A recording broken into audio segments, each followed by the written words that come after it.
Hello વિદ્યાર્થી મિત્રો, નમસ્કાર. કેમ છો? મજામાં હશો. ધોરણ 10 વિષય વિજ્ઞાન ચેપ્ટર નંબર 1 ખૂબ જ અગત્યનો કહી શકાય એવો ટોપિક આજે આપણે અભ્યાસ કરવા જઈ રહ્યા છીએ. રાસાયણિક પ્રક્રિયાના પ્રકારો, અને એમાં પણ એક એક ટોપિકને આપણે વ્યવસ્થિત સારી રીતે સમજવાનો પ્રયત્ન કરીએ તો હસતા રમતા શીખીએ વિજ્ઞાનને. ચાલો શરૂઆત કરીએ. સૌપ્રથમ રાસાયણિક પ્રક્રિયાઓના પ્રકાર. તો કે રાસાયણિક પ્રક્રિયાઓના 4 પ્રકાર છે. એમાંથી પહેલો પ્રકાર છે સંયોગીકરણ પ્રક્રિયા, બીજો પ્રકાર છે વિઘટન પ્રક્રિયા, ત્રીજો પ્રકાર છે વિસ્થાપન પ્રક્રિયા અને ચોથો પ્રકાર છે ઓક્સિડેશન અને રિડક્શન પ્રક્રિયા એટલે કે રેડોક્સ પ્રક્રિયા. આપણે આ 4 પ્રકાર વિશે અભ્યાસ કરવાનો છે. સંયોગીકરણ પ્રક્રિયા, વિઘટન પ્રક્રિયા, વિસ્થાપન પ્રક્રિયા અને ઓક્સિડેશન અને રિડક્શન પ્રક્રિયા. વિદ્યાર્થી મિત્રો, આ ખૂબ જ અગત્યનો ટોપિક છે. 3 માર્ક્સનો પ્રશ્ન આ રાસાયણિક પ્રક્રિયાઓના પ્રકારમાંથી પૂછાતો જ હોય છે. તો ધોરણ 10ની અંદર અભ્યાસ કરતા વિદ્યાર્થી મિત્રોને આ લિંક શેર કરી દેજો. એ પણ આ વિડીયો લેક્ચર જોઈ શકે, શીખી શકે અને એક્ઝામની અંદર ખૂબ સારા માર્ક્સ મેળવી શકે. તો સૌપ્રથમ સંયોગીકરણ પ્રક્રિયાથી શરૂઆત કરીએ. તો સંયોગીકરણ પ્રક્રિયા એટલે શું? તો કે જે રાસાયણિક પ્રક્રિયામાં સંયોગ એટલે શું? ચલો પહેલાં આપણે શબ્દનો મિનિંગ સમજીએ. સંયોગ એટલે શું? સંયોગ એટલે ભેગું કરવું, જોડવું. તો ક્યારે જોડી શકાય? તો કે એક કરતાં વધારે પદાર્થો હોય, 2 પદાર્થો હોય તો હું એને જોડી શકું ને એક પદાર્થ બનાવી શકું. તો આવી રીતે આપણે યાદ રાખવાનું છે કે એક કરતાં વધારે પ્રક્રિયકો હશે, અથવા તો એના માટે એવો શબ્દ ઉપયોગમાં લઈ શકાય કે 2 કે તેથી વધુ, અથવા 1 કરતાં વધારે. તો જે રાસાયણિક પ્રક્રિયામાં 2 કે તેથી વધુ પ્રક્રિયકો વચ્ચે રાસાયણિક પ્રક્રિયા થઈ અને એક જ નિપજ બનતી હોય. નિપજ કેટલી બનાવવાની છે? એક જ. 2 વસ્તુ હતી એને ભેગી કરી દીધી ને એક જ વસ્તુ બની. તો 2 પ્રક્રિયકો વચ્ચે પ્રક્રિયા થાય, અથવા તો 2 કે તેથી વધુ પ્રક્રિયકો વચ્ચે પ્રક્રિયા થઈ એક જ નિપજ બનતી હોય તો તેવી રાસાયણિક પ્રક્રિયાઓને સંયોગીકરણ પ્રક્રિયા કહે છે. સંયોગ એટલે જોડવું, ભેગું કરવું. આવી રીતે કોઈ પણ શબ્દને તમે નિચોડ કાઢી લ્યો, છૂટા પાડી દો, એને તોડી નાખો, એને સમજો અને સમજશો એટલે ચોક્કસથી તમને એનો મિનિંગ સમજાઈ જશે. એટલે એકદમ ઇઝી લાગશે. વિજ્ઞાન એકદમ સહેલું છે, એકદમ સહેલું. તો જે રાસાયણિક પ્રક્રિયામાં 2 કે તેથી વધુ પ્રક્રિયકો વચ્ચે રાસાયણિક પ્રક્રિયા થઈ એક જ નિપજ બનતી હોય તો તેવી રાસાયણિક પ્રક્રિયાઓને સંયોગીકરણ પ્રક્રિયા કહે છે. કોમ્બિનેશન, ભેગું કરવું, બરાબર છે, કહે છે.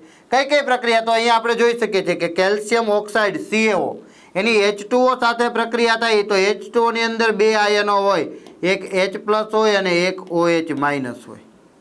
અહીંથી ધન આયન છૂટો પડે, એ કેલ્શિયમ અહીંથી છૂટો પડી અને OH સાથે પ્રક્રિયા કરે, આ OH સાથે. તો શું બને? તો કે કેલ્શિયમ હાઇડ્રોક્સાઇડ CaOH ટ્વાઇસ બને. બીજું શું વધ્યું? તો કે હાઇડ્રોજન એક વધ્યો, એક ઓક્સિજન વધ્યો. આ બંને વચ્ચે રાસાયણિક પ્રક્રિયા થઈ અને પાણી બને છે. એનો મતલબ એમ કે પાણીની અંદર આ કેલ્શિયમ હાઇડ્રોક્સાઇડ દ્રાવ્ય થઈ જાય છે. એટલે અહીંયા લખ્યું એક્વિયસ. પાણીની અંદર બનતો 2 કેલ્શિયમ હાઇડ્રોક્સાઇડ. પણ આ પ્રક્રિયા દરમિયાન ખૂબ ઉષ્મા ઉત્પન્ન થાય. તમે પાત્રને સ્પર્શ કરો ને તો ગરમ થઈ ગયું. તો ગરમ થઈ ગયું મતલબ ઉષ્મા ઉત્પન્ન થઈ. તો ઉષ્મા ઉત્પન્ન થઈ એ પ્રક્રિયાને ઉષ્માક્ષેપક પ્રક્રિયા પણ કહે છે. આ યાદ રાખવાનું. એટલે આપણી પાસે અહીંયા 2 સમીકરણો થઈ ગયા કે સંયોગીકરણ પ્રક્રિયામાં આ લખી શકાય અને ઉષ્માક્ષેપક પ્રક્રિયાની અંદર પણ લખી શકાય. ઉષ્માક્ષેપક પ્રક્રિયા એટલે શું? તો કે જે રાસાયણિક પ્રક્રિયા દરમિયાન ઉષ્મા ઉત્પન્ન થતી હોય તો અહીંયા ઉત્પન્ન થાય. આ બંને ઠંડા હતા, નોર્મલ હતા, એ બંનેને ભેગા કર્યા તો શું થયું? તો કે કેલ્શિયમ હાઇડ્રોક્સાઇડ તો બન્યો, પણ સાથે સાથે પાત્ર ગરમ પણ થાય છે, ઉષ્મા મળે છે, ઉષ્મા ઉત્પન્ન થાય છે, એટલે કે પાત્ર ગરમ થાય છે. તો આવી પ્રક્રિયાને ઉષ્માક્ષેપક પ્રક્રિયા પણ કહેવાય. પણ આપણે અહીંયા જોઈ રહ્યા છીએ સંયોગીકરણ પ્રક્રિયા. જોવો જોઈએ સંયોગીકરણ પ્રક્રિયામાં શું? તો કે 2 કે તેથી વધુ પ્રક્રિયકો હોય. આ તીર છે, તીરની ડાબી બાજુ હોય એને પ્રક્રિયકો કહેવાય, તીરની જમણી બાજુ છે એને નિપજ કહેવાય. તો 2 કે તેથી વધુ પ્રક્રિયકો છે. Calcium oxide CaO, calcium oxide અને પાણી, 2 પ્રક્રિયકો, બંને વચ્ચે રાસાયણિક પ્રક્રિયા થઈને એક જ નિપજ મળી, CaOH ટ્વાઇસ, એક જ નિપજ મળી. તો આવી પ્રક્રિયાઓને સંયોગીકરણ પ્રક્રિયા કહે છે. હવે તમે એના નામ જુઓ અહીંયા, કડી ચૂનો, ક્વિક લાઇમ, કેલ્શિયમ ઓક્સાઇડ. એવી જ રીતે કેલ્શિયમ હાઇડ્રોક્સાઇડનું નામ શું? તો કે કેલ્શિયમ હાઇડ્રોક્સાઇડ એક પોતે, લાઇમ વોટર, ફોડેલો ચૂનો, ચૂનાનું નીતર્યું પાણી, ભીંજવેલો ચૂનો, પલાળેલો ચૂનો. આવા ઘણા બધા નામો છે અને એક્ઝામમાં પૂછાય પણ છે કે કેલ્શિયમ હાઇડ્રોક્સાઇડ, અથવા તો એમ પૂછાય કે આમાંથી કોઈ નામ આપેલું હોય. લાઇમ વોટર, જો પાણી, ચૂનાનું નીતર્યું પાણી, લાઇમ વોટર. અહીંયા ક્વિક લાઇમ, કેલ્શિયમ ઓક્સાઇડ, ક્વિક લાઇમ, લાઇમ વોટર. તો આ લાઇમ વોટર છે ચૂનાનું નીતર્યું પાણી. એ ચૂનાના નીતર્યા પાણીનું અણુસૂત્ર કયું છે નીચેનામાંથી, એવો પ્રશ્ન પૂછાય ત્યારે યાદ રાખવાનું CaOH twice, calcium hydroxide. Okay. આના સિવાય કોઈ, તો કે કોલસાનું દહન કરો અને પાણીના નિર્માણની પ્રક્રિયા છે, આ બંને પ્રક્રિયા પણ સંયોગીકરણ પ્રક્રિયા કહેવાય. કેવી રીતે, તો કે કોલસાનું દહન એટલે શું, તો કે કાર્બનની ઓક્સિજનની હાજરીમાં તમે ગરમ કરો, ડેલ્ટા. ડેલ્ટા મતલબ ગરમ કરવું. તો શું બને, તો કે કાર્બનને જો સળગાવીએ ને તો કાર્બન ડાયોક્સાઇડ બને. જો પ્રક્રિયકો કેટલા, તો કે પ્રક્રિયકો 1 અને 2.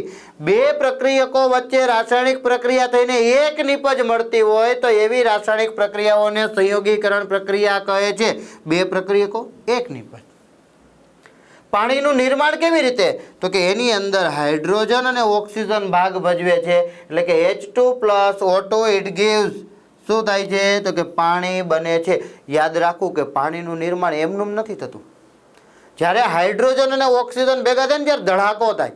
આ ધડાકો થાય ત્યારે પાણીનું નિર્માણ થાય છે અને આપણે પાણીને પીએ છીએ સરળતાથી. તો પાણીનું નિર્માણ પણ આપણે સંયોગીકરણ પ્રક્રિયા ભણીએ છીએ. જોવો જોઈએ તો કે બે કે તેથી વધુ પ્રક્રિયકો વચ્ચે રાસાયણિક પ્રક્રિયા થઈને એક નિપજ મળતી હોય તો તેવી પ્રક્રિયાઓને સંયોગીકરણ પ્રક્રિયા કહે છે. એકદમ ઇઝી.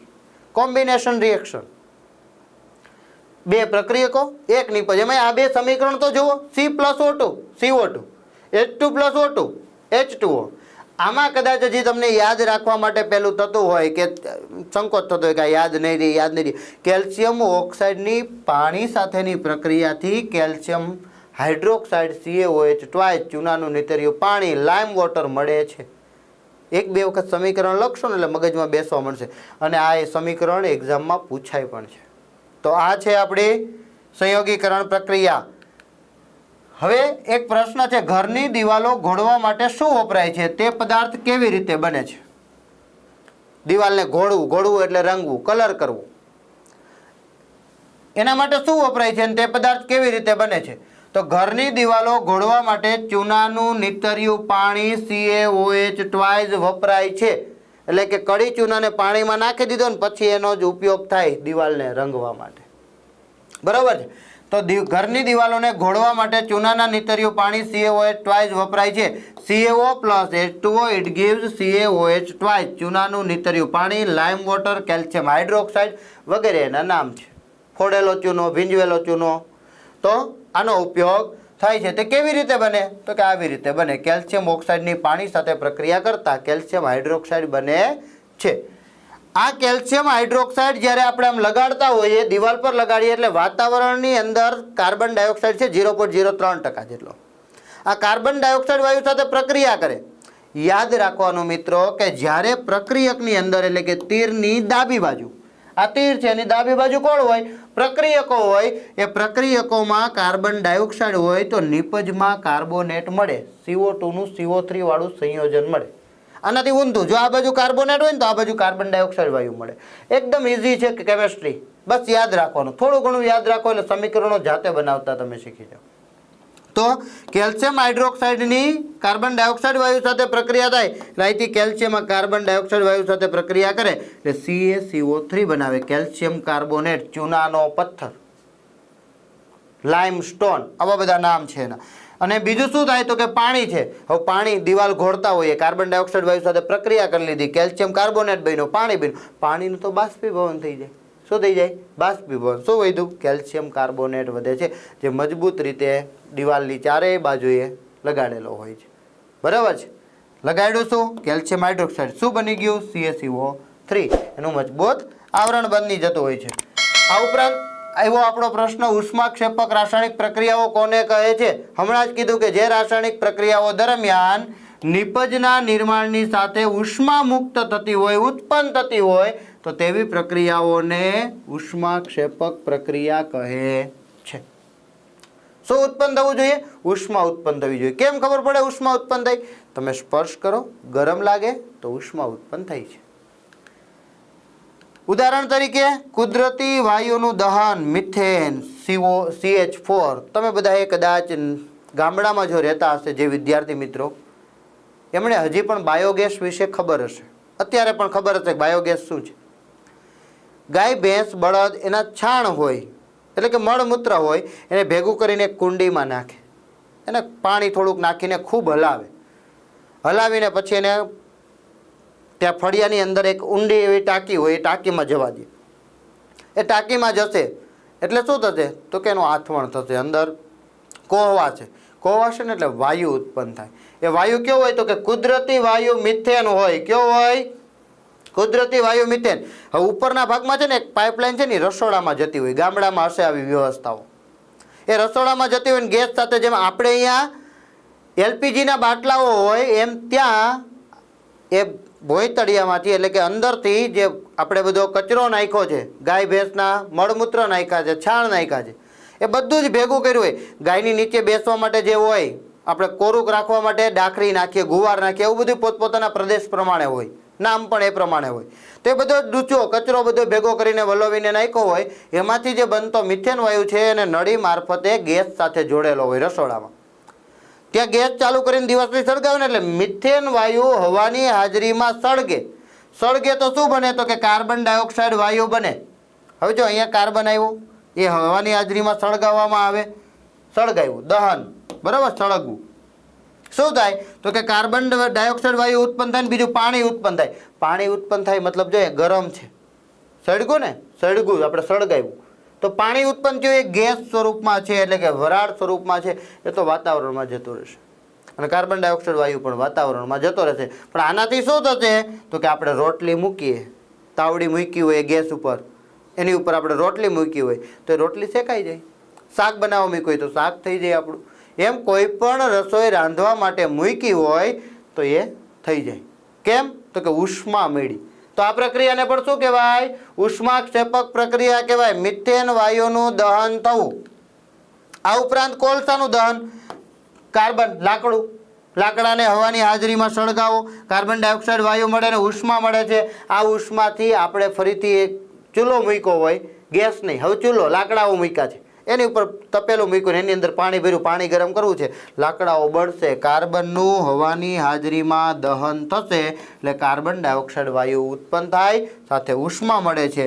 ઉષ્મા ઉત્પન્ન થાય છે એટલે આવી પ્રક્રિયાઓને ઉષ્માક્ષેપક પ્રક્રિયા કહે છે. આગળ જોઈએ, વનસ્પતિજ દ્રવ્યનું વિઘટન થઈ ખાતરનું બનવું. આ પણ ગામડાના વિદ્યાર્થીઓને ખાસ ખ્યાલ હશે કે જ્યારે ઉકેળો હોય ઘરની બાજુમાં, બરાબર છે, એ ઉકેળામાં શું હોય તો કે પ્રાણીઓના મળમૂત્ર હોય ને પોદળા ને બધું ભેગું કરે. એ ભેગું કરે ને પછી અમુક સમય પછી એને ખેતરે લઈ જાય, ખેતરમાં નાખવા માટે.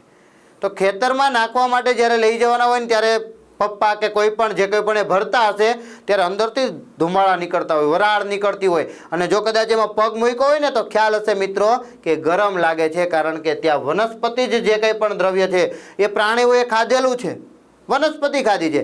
એ દ્રવ્યનું જ્યારે વિઘટન થાય ને ત્યારે ખાતર બને છે. અને ખાતર દરમિયાન એ જે વરાળ નીકળે છે, ઉષ્મા ઉત્પન્ન થાય છે, ગરમ લાગે છે, એ પ્રક્રિયાને પણ ઉષ્માક્ષેપક પ્રક્રિયા કહે છે. કેટલું સરસ મજાનો ટોપિક છે આ.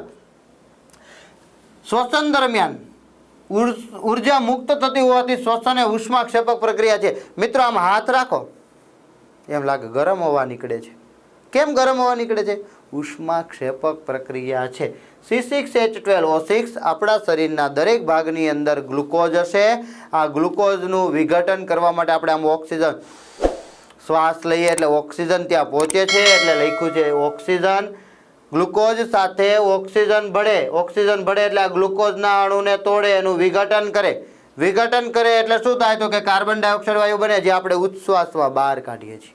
આ ઉપરાંત પાણીનો અણુ મુક્ત થાય. એ આપણા શરીરની અંદર પાણી જ્યાં પણ જરૂરિયાત હોય એ શ્વસન માર્ગની અંદર એ પાણીનો અણુ મુક્ત થાય છે. આપણને શક્તિ મળે છે એ ગ્લુકોઝના વિઘટનથી. પણ આ પ્રક્રિયા દરમિયાન ઉષ્મા મુક્ત થાય છે, એટલા માટે આ પ્રક્રિયાને પણ ઉષ્માક્ષેપક પ્રક્રિયા કહે છે. આ પ્રક્રિયા એટલે શ્વસનની પ્રક્રિયા, એને પણ ઉષ્માક્ષેપક પ્રક્રિયા કહે છે. તો વિદ્યાર્થી મિત્રો, ખૂબ સરસ મજાની આપણી આજની થિયરી તમે જોઈ, શીખા. તમારા સાથી મિત્રોને લિંક શેર કરજો, એ પણ શીખી શકે. અને આવા જ વિડીયો લેક્ચર જોવા માટે અમારી આ યુટ્યુબ ચેનલ સાથે જોડાયેલા રહો. સબસ્ક્રાઈબ કરો, લાઈક કરો, શેર કરો. Thank you.